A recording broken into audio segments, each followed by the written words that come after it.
OK. Tak tá téma bola, že snení s Bohom, alebo proste ako môžeme snívať sny s Bohom. A ja som raz dostal od jednej kamarátky z Česka taký krásny zápisník, malý, a na ňom bol taký citát, že nebojím sa snít, pretože sním, pretože sním s Bohom. A to ma tak veľmi inšpirovalo a motivovalo k tomu. A tak vás chcem aj v tento čas pozvať k tomu, že poďme, už sme sa tak dostali do druhej polovici adventu. Sme prežili nejaký čas, prvá, druhá adventná nedeľa, teraz je tretia, a možno máš taký pocit, že ťa to všetko nejakým spôsobom obchádza, že mal si túžbu sa nejak duchovne obnoviť, možno aj skrze túto duchovnú obnovu, a hľadáš ten správny spôsob a túžiš ísť do toho naplno. A tak ťa chcem pozvať do toho, že možno aj tento čas nemusíš prežiť iba tak, že budeš nejaký pasívny poslucháč a popri tom scrollovať internet alebo sociálne siete, ale že môžeš tak naplno sa teraz zapojiť v tomto čase aj do toho, čo verím, že Pán Boh má teraz pre všetkých z nás, ktorí sme tu a ktorí počúvame alebo sme napojení, tak pripravené. A Jirko Bička, ktorý bol ako prvý v tejto duchovnej obnovi, tak hovoril o tom, že ako môžeme žiť tú kresťanskú identitu Božích detí.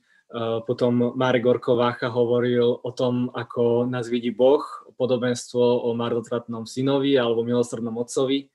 A ja by som chcel teraz hovoriť tak zo srdca s vami a podeliť sa o také možno moje svedectvo a môj pohľad na prežívanie viery. A tak môžeme ísť na to. Takže sny s Bohom a aj taká celkovo téma, ak som dostal správne informácie, tak je tejto duchovnej obnovy, že už nežijem ja, ale vo mne žije Kristus. Je to z listu Galatianom 2. kapitola. Verím, že v pohode rozumiete slovensky. Budem sa snažiť, prípadne, ak je nejaké slovíčko, tak ho povedať česky. A na úvod mám takú provokačnú otázku, že mluví k nám Bůh skrze sny, a nechám to na vás, tú odpoveď zatiaľ. A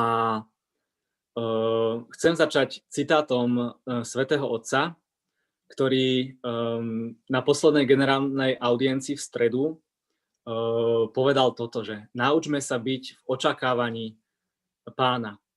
Pán nás prichádza navštíviť nie iba v týchto veľkých sviatkoch, na Vianoce alebo na Veľkú noc, ale Pán nás navštevuje každý deň v intimite nášho srdca, ak sme v očakávaní.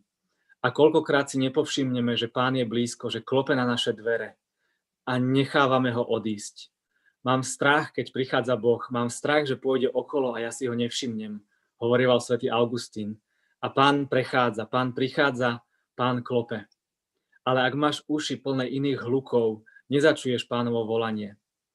A ja si tiež tak uvedomujem, že často som úplne zaneprázdnený, že možno nikdy v histórii sme neboli my ako ľudstvo vystavení toľkým impulzom a toľkým možnostiam, ako je to v tejto dobe.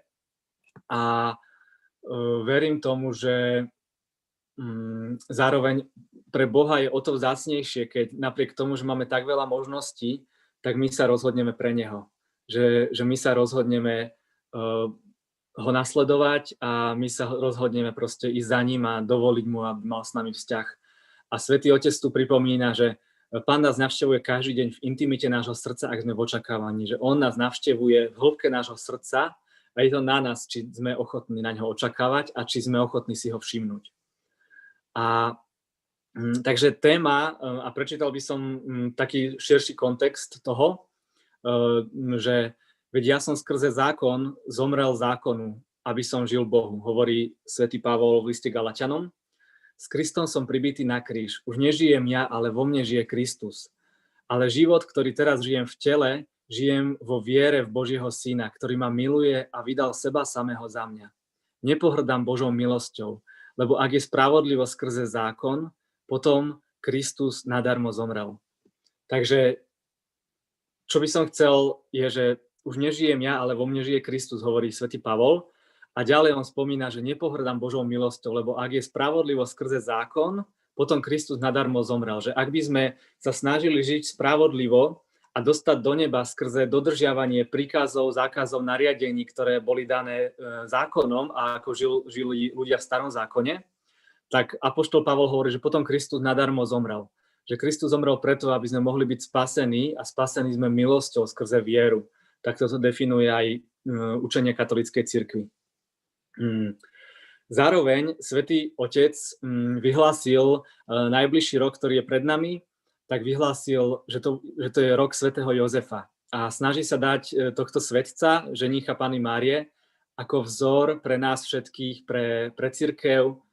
A Svätý Otec tiež počas tejto generálnej audiencii povedal, že Boh Jozefovi zveril najvzácnejšie poklady, Ježiša a Máriu. A on odpovedal plne s vierou, odvahou, nežnosťou, s otcovským srdcom. Vzývajme jeho ochranu nad cirkvou v tomto našom čase a užme sa od neho vždy konať s pokorou Božiu vôdu. Takže nejakým spôsobom nám aj cirkev chce naznačiť tento čas, že poďme mať ako vzor svätého Jozefa, ktorý bol veľmi nenápadný v Biblii, nenájdeme o ňom veľa miest, ale zároveň bol niečím výnimočný a naozaj špeciálny. A Jozefové sny, teraz nemyslím toho starozákonného Jozefa Egyptského, ktorého bratia predali do otroctva a on potom bol u faraóna a podobne, ktorý tiež mal sny a dokázal aj vysvetľovať faraónovi sny. Ale myslím Jozefa, ktorý sa spomína v Novom zákone, tak odpoveď na tú otázku, čo som zapýtal, že či Boh hovorí cez sny, tak možno nájdeme aj tu, že už len v 2 kapitolách, ktoré sú na začiatku Nového zákona, hneď Matúšovo evanjelium, tak nájdeme niekoľko príkladov, kedy Boh hovoril cez sny. Napríklad ku 3 kráľom,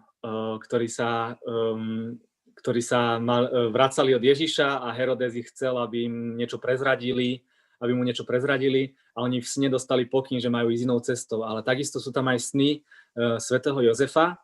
Najprv on chcel prepustiť tajne Pannu Máriu, aby ju nevystavil potupe, tak sa mu prisnilo a Boh mu povedal, že neboj sa prijať Máriu za svoju manželku. Neskôr určite viete, že keď bolo to vraždenie tých malých detí, ktoré robil Herodes, tak Boh mu cez sem povedal, že uteč do Egypta. A ďalší bol, že sa má zase vrátiť, keď už sa to nebezpečie pominulo. Takže verím tomu, že Boh hovorí cez sny. A keby sme vytrhli z Biblie všetky strany, ktoré sa týkajú, ktoré nejakým spôsobom súvisia s tým, čo Boh hovoril ľudu cez sny, tak by ostala menej než polovica Biblie. Pretože všetky tieto veci, ktoré sa diali, alebo ktoré sa diali na základe snov, alebo kde Boh hovorí ľuďom cez sny, tak vidíte, že je to nejakým spôsobom dôležité. A teraz je otázka, že či môže aj Boh ku nám hovoriť cez sny. A chcem to zobrať tak trošku zoširšia a napríklad v prorok Joel v starom zákone, starozákonný prorok Joel v 3. kapitole, tak tam je takéto proroctvo, ktoré on hovorí, že potom vylejem svojho ducha na každého človeka.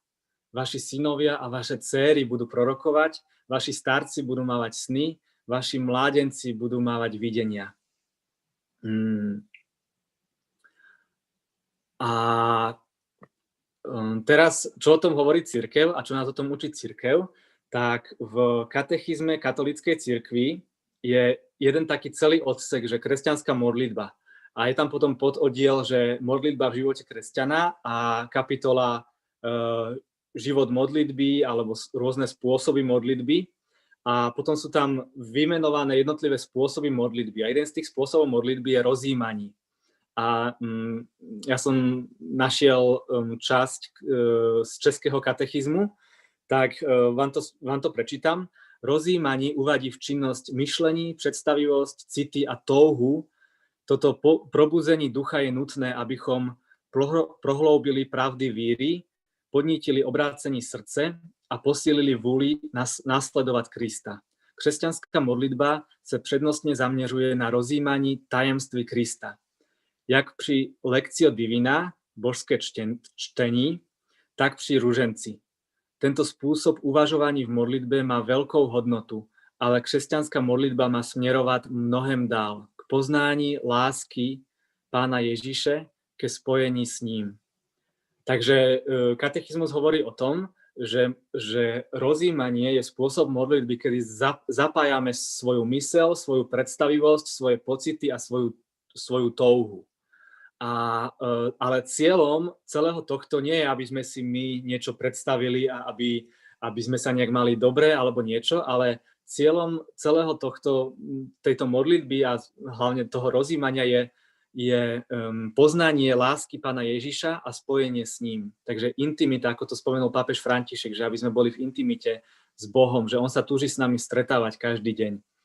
A ešte jedna časť, taká teoretická, tak potom možno viacerí ste boli na duchovnej obnove ignacianskej a tam sa veľmi často pracuje s takým spôsobom modlitby, ktorému sa hovorí imaginatívna modlitba.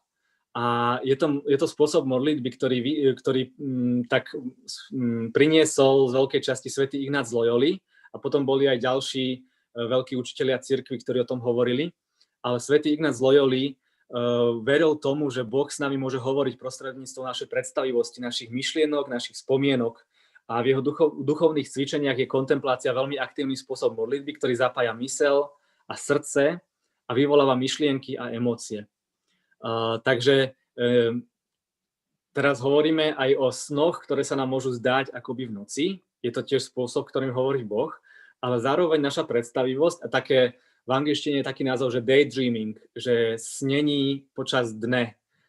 A my môžeme našou predstavivosťou, našim rozjímaním si napríklad predstaviť nejakú časť Božieho slova. V tých duchovných cvičeniach alebo v tej knižke, ktorú svätý Ignác z Loyoli napísal k duchovným cvičeniam, tak on tam aj vyberá isté pasáže z Biblie, ktoré si môžeme predstavovať na základe našej predstavivosti a na základe práce s našou, by som povedal, fantáziou, myšlienkami, spomienkami a predstavivosťou, tak môžeme si nejakým spôsobom sprítomňovať časť napríklad Božieho slova.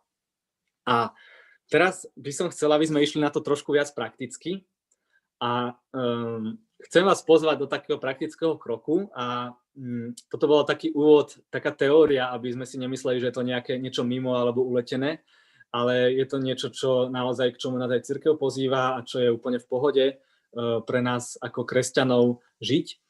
A chcem, aby sme si teraz možno na chvíľku zavreli oči a predstavili si, že kto som ja, keď som s Ježišom. Viete, že keď Ježiš žil na tejto zemi, tak tam bolo plno skupín ľudí. Boli tam farizei, zákonníci, boli tam pastieri, rybári, hriešníci, mytníci, Rimania a mnoho ďalších skupín. Boli tam ženy, boli tam deti. A keď ty možno si čítaš Božie slovo a vidíš tam príbeh alebo podobenstvo, ktoré Ježiš hovoril, alebo príbeh, ktorý sa odohrával v tom Ježišovom okolí, tak kto si ty, keď si s Ježišom? Kto si ty v tom príbehu?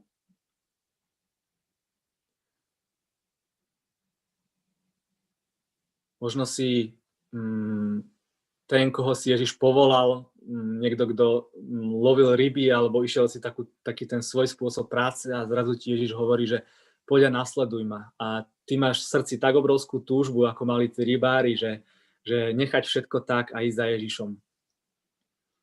Možno sa cítiš často ako Mária Magdalena, ktorá bola hriešnica, ale ktorá tak túžila Ježišovi vyznať lásku, že rozbila alabastrovú nádobu a vyliala mu všetok olej a pomazala mu telo. Alebo si možno ten, ktorému veľa vecí, ktoré Ježiš hovorí alebo ktoré sú napísané v Biblii, tak mu nedáva zmysel. Možno tak ako tým farizejom zákonníkom, že mali nejakú svoju predstavu o Božom kráľovstve a o Bohu ako takom a zrazu prišiel Ježiš, ktorý búral ich predstavy a im to nejakým spôsobom nedávalo zmysel, tak diskutovali s Ježišom, pýtali sa ho. A Ježiš s veľkou trpezlivosťou a niekedy aj tak striktne im vysvetľoval veci a reagoval na ich otázky. A viete,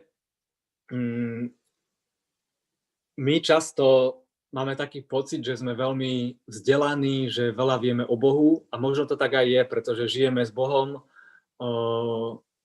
chodíme do kostola, modlíme sa, snažíme sa žiť taký dobrúčký život, myslíme si, že vieme, ako Boh funguje, ako koná, ako pôsobí.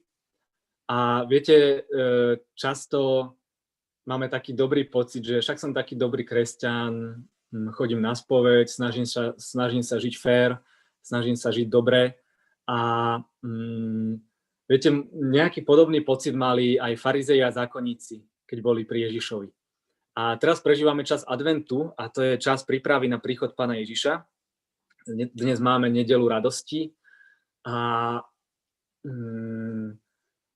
bola istá skupina ľudí, ktorá bola najviac vzdelaná a najviac formovaná v tom, ako má vyzerať príchod Mesiáša. Boli to ľudia, ktorí presne mali naštudované zákony, presne vedeli, poznali starý zákon, poznali všetkých prorokov, poznali Mojžišove knihy a jeho zákony a presne vedeli, že ako má vyzerať Mesiášov príchod Spasiteľa, ktorý zachráni židovský národ a vykúpi ho, pretože tie prisľúbenia boli v Božom slove, sú v Božom slove. A oni presne to mali naštudované, vykladali si to, rozprávali o tom, vyučovali to ďalších a boli to farizei a zákonníci. A potom prichádza Ježiš, narodí sa Ježiš do úplne chudobného spôsobu, do maštale a tak ďalej. A reálne príde Mesiáš medzi nich.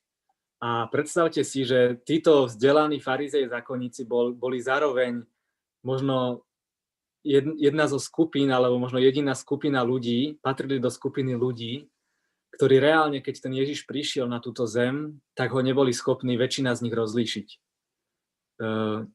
Ten, o ktorom mali najviac naštudované a vedeli presne, ako má vyzerať jeho príchod, ako sa má správať, čo prinesie ten Ježiš, tak reálne, keď prišiel, chodil medzi nimi, oni s ním mohli diskutovať, mohli s ním tráviť čas, tak reálne ho nerozlíšili. A boli to práve tí nevzdelaní pastieri, rybári, hriešnici, mytníci a často obyčajní ľudia, ktorí Ježiša nasledovali a ktorí išli za ním. Samozrejme, bolo tam aj pár zákonníkov a farizejov, ktorí nasledovali Ježiša, sú o tom zmienky v Biblii, ale predstavte si, že tí, čo najviac vedeli, ako má vyzerať Mesiášov príchod, tak reálne prišiel, tak ho neboli schopní rozlíšiť. A ja si hovorím často, že wow, Bože, ja chcem byť radšej ten obyčajný pastier, rybár, ktorý počuje tvoj hlas, ktorý sa s tebou stretáva, ktorý ti rozumie a uvedomujem si, že aj ja som často ten farizej a zákonník, že aj ja často mám nejakým spôsobom v hlave to, že takto Boh funguje a takto už nefunguje. Že Bože, áno, odtiaľto, potiaľto ťa beriem a toto mi dáva zmysel, ale toto už proste moja hlava neberie, tomuto nerozumiem, tak to už nie je od teba. A tak nás chcem pozvať, aby sme znovu dovolili Bohu aj v tento čas, aby nám dovolil, aby nám tak obmäkčil naše srdcia, aby nám pomohol ho naozaj rozlíšiť, aby, viete, keď sa pripravujeme na Ježišové narodenie, aby keď sa Ježiš narodí v našich srdciach tieto Vianoce, v našich životoch, tak aby to bolo naozaj niečo nové, čo on spôsobí v nás. Aby sme neboli zase ako možno každý rok doteraz v tom istom cykle a fungovali stále rovnako, ale aby to bolo naozaj niečo nové. A viete, keď Boh o nás premýšľa, tak v Žalme 139, kde král Dávid vylieva Bohu srdce a hovorí úplne také úžasné, intimné veci Bohu, tak je tam vo verši 17 a 18 hovorí, že Bože, aké vzácne sú pre mňa tvoje myšlienky a ich počet, aký je obrovský. Keby som ich všetky chcel porátať, je ich viac ako zrn piesku. A keby som prišiel nakoniec, ešte stále som pri tebe. Viete, Božie myšlienky o nás, verím tomu, že on má o nás úžasné myšlienky. Dávid píše v tom žalme, že je to pre neho vzácne. Všetky Božie myšlienky, vždycky, keď počuje Boží hlas a keď počuje niečo, čo Boh hovorí o ňom, tak je to pre neho vzácne. A je to obrovský počet tých myšlienok, ktoré Boh o ňom premýšľa. A on tam píše, že keby som ich všetkých chcel porátať, je ich viac ako zrn piesku. Viete, koľko je približne, keby ste prišli niekam na púšť alebo na morskú piesočnú pláž a naberiete napríklad do jedného kelímku alebo sklenice, naberiete piesok, tak viete, koľko je tam tých zrniečok piesku? Niekto sa to pokusil spočítať a vyšlo mu, že okolo 14 miliónov. Len v jednom kelímku proste, ja neviem, 2-3 deci. Proste je 14 miliónov zrniek piesku. A keď on hovorí, že aký obrovský počet myšlienok má Boh o mne a o tebe, tak si teraz môžeš predstaviť, znovu môžeme urobiť takú vec, že zavrieť si oči a predstav si, že Ježiš je pri tebe a že ti Ježiš chce niečo povedať. Že Ježiš má obrovský počet, že má milióny myšlienok, ktoré ti túži povedať. A takisto na jednom mieste v Božom slove sa píše, že on má pre nás myšlienky pokoja a nie súženia, že má pre nás budúcnosť a nádej. Že on pozná zámer, ktorý má s nami. A tak to môžeš teraz tak prežiť a uvedomiť si, že Boh má pre teba milióny myšlienok, ktoré ti chce povedať. A je len na nás, že či sme ochotní ho počúvať. Že či máme obmekčené srdce, či sme ochotní sa zastaviť a dovoliť Bohu, aby nám tie všetky myšlienky, ktoré o mne hovorí, tak aby nám povedal. Svätý otec František tam spomenul, ako v tom citáte vyššie, spomenul, že svätý Augustín mal jeden strach a to mal to, že keď Boh príde, tak on si to nevšimne. A tak túžim, aby aj v našich srdciach bola teraz taká túžba, že Boh má o nás myšlienky, že sú to myšlienky pokoja a nie súženia. A že má tisícky a milióny myšlienok, ktoré nám chce povedať. Možno ti chce povedať niečo k tvojmu aktuálnemu prežívaniu dnešného dňa. Chce s tebou zdieľať to, ako ťa vidí. Chce ti povedať, ako veľmi ťa miluje.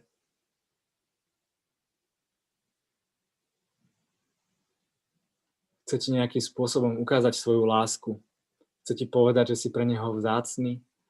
Chce ti povedať, že si krásny, že si dosť chytrý. Že si krásna, že si chytrá, že on je na teba hrdý. Možno sú to slová, ktoré ti rodičia nikdy nepovedali a ktoré tvoje srdce potrebuje počuť a teraz Boh ti to chce povedať.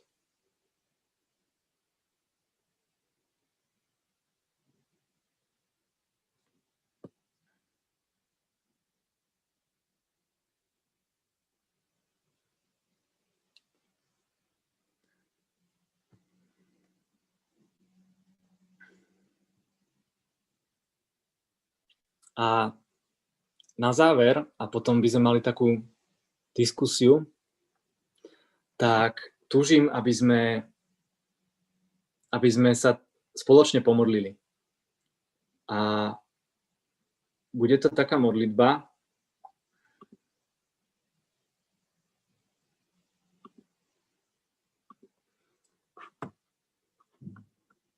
ktorá bude vychádzať zo žalmu 149. A chcem vás pozbudiť, že aj v tomto nasledujúcom období a tento týždeň sa môžete modlívať týmto spôsobom, že si vyberiete jednu časť Božieho slova, nejaký verš, nejaký citát z Biblie, niečo, čo je vám blízke, nejakú časť žalmu a s týmto žalmom sa budete modliť. A v žalme 149, v 4. verši sa píše, že Hospodín má záľubu vo svojom ľude a pokorných ozdobí spásou.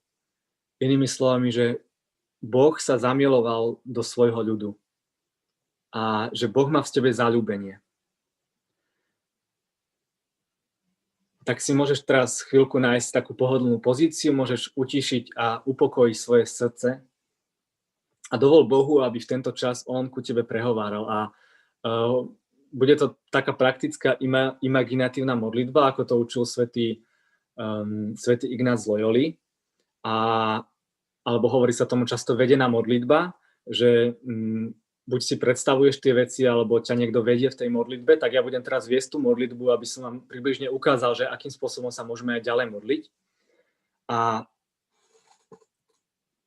v Žalme 149 je, že Boh má v tebe zaľúbenie. On má zaľúbenie vo svojom ľude a pokorných zdobí spásou.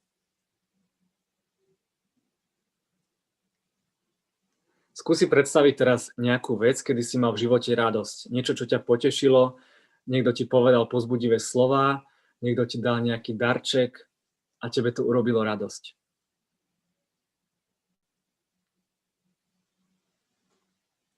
A radosť je darom od Boha. Aj dnes máme nedeľu radosti a Boh chce, aby sme zažívali radosť vo svojom živote.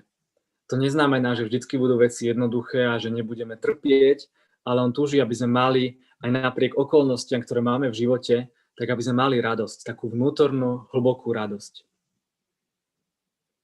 A teraz si môžeš predstaviť vo svojej mysli Ježiša.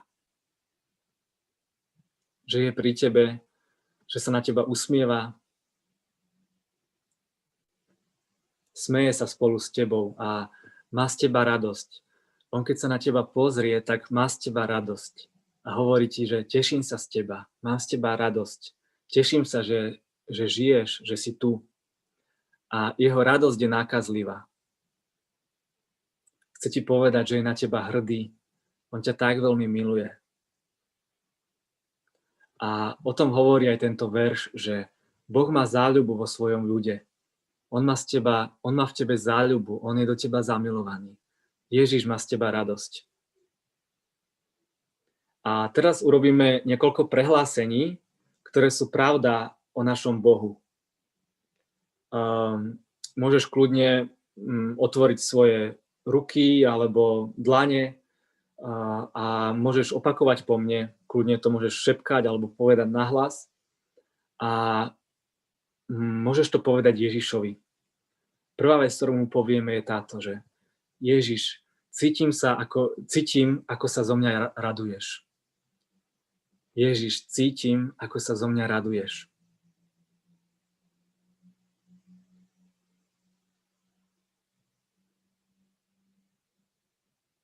Druhá vec, ktorú mu povieme, že Ježiš, ďakujem ti, že ty máš záľubu v tom, kým som. Ježiš, ďakujem ti, že ty máš záľubu v tom, kým som. A tretia vec, ktorú povieme Ježišovi, je, že Ježiš, ďakujem ti, že ma miluješ.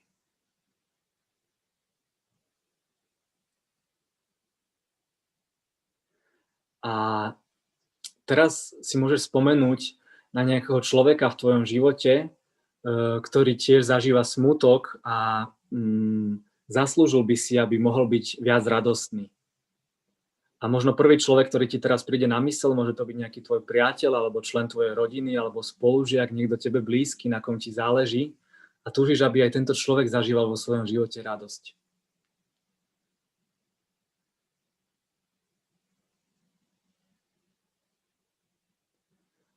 A môžeš si predstaviť vo svojej mysli, ako tomuto človeku hovoríš, že ty si tak milovaný. Keď sa Boh na teba pozrie, tak má z teba radosť. Boh má v tebe zaľúbenie.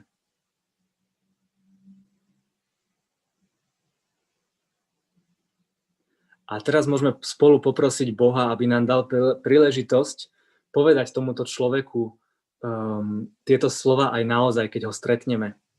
Tak mu môžeme povedať povzbudivé slova, ktoré ho môžu dvihnúť a môžeme mu povedať, že Boh má z teba radosť. Boh je na teba hrdý.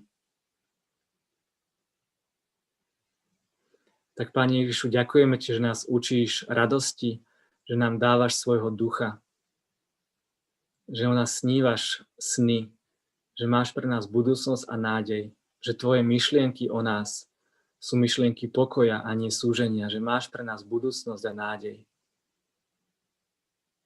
Že tvoje myšlienky sú pre nás tak vzácne a že nás neskutočne miluješ.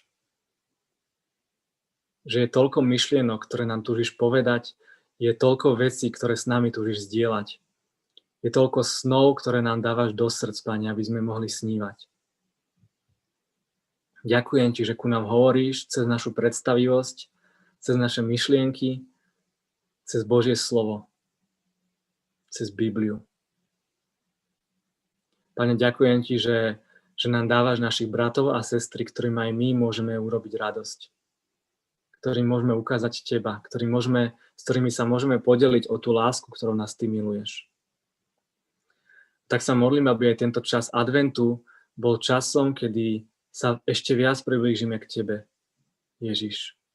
Kedy ťa ešte viac budeme nasledovať, kedy pripravíme naše srdcia na Tvoj príchod, aby Ty, keď reálne prídeš, aby sme neboli ako tí, čo mali presne naštudovaný zákon a presne vedeli, ako má vyzerať príchod Mesiáša, ale Teba, Ježiš, reálne nerozlíšili, keď si prišiel, pretože ich srdcia boli pyšné. Pane, tak pretvor naše srdcia podľa Tvojho srdca. Stvor nás pokorné srdce ako je Tvoje srdce. Pretvor, Pane, naše srdcia podľa Tvojho srdca. Nauč nás milovať, ako si miloval Ty, Ježiš.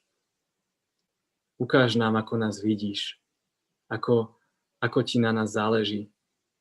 Aký sme pre Teba vzácni.